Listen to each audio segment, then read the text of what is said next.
Okay, so somebody asked for an update on the Cuban boa, so here it is. As far as an update goes, there's nothing much else I can say what I haven't already said on the last video, because well, nothing much has changed since the last video. So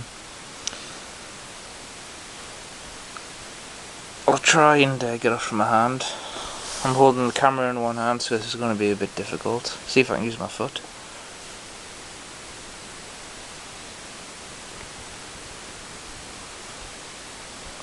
Okay, there we go. So as far as handling goes, she's still the same. She's improved a little bit more since the last video. She's still a little bit head shy, but not as bad as she was in the last video. Besides that, she's still about as tame as a royal python. As far as feeding goes, she is on large mice now. Well, she's on a varied diet. She gets large mice, rat fuzzies, and I think that's about it really.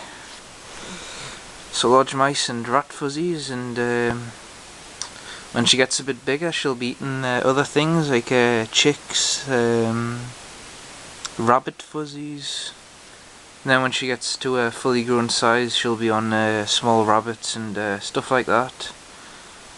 But she's got a long way for that to go, but yeah.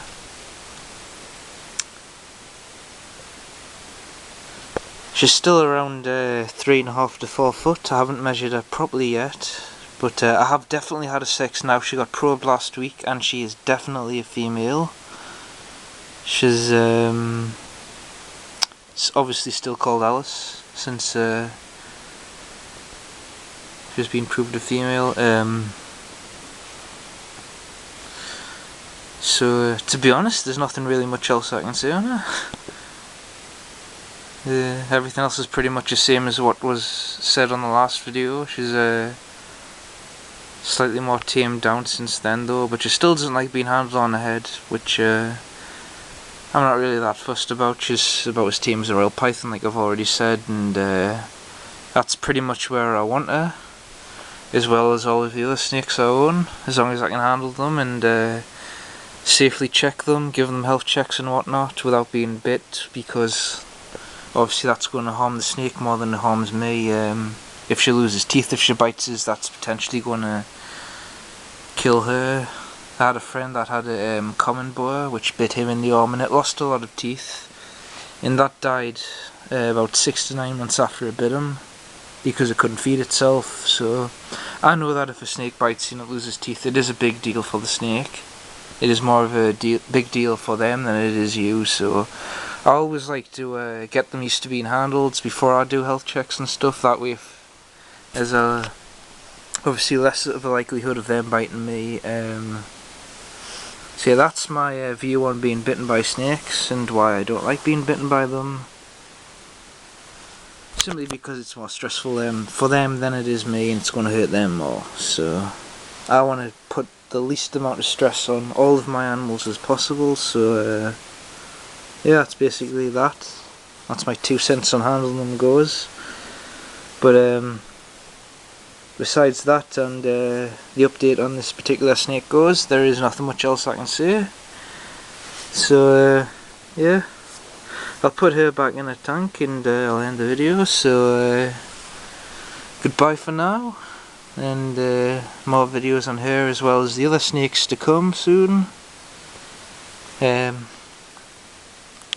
Next video I do will be on the green anoles. I know I said in the other video before that I was going to do a video on them like 2 weeks ago, but I lost my camera so I couldn't do a video on them, but hopefully my next video is going to be on them soon. So yeah, that's it for her, and as you can see she really doesn't like being touched on the head, but she's still pretty cool.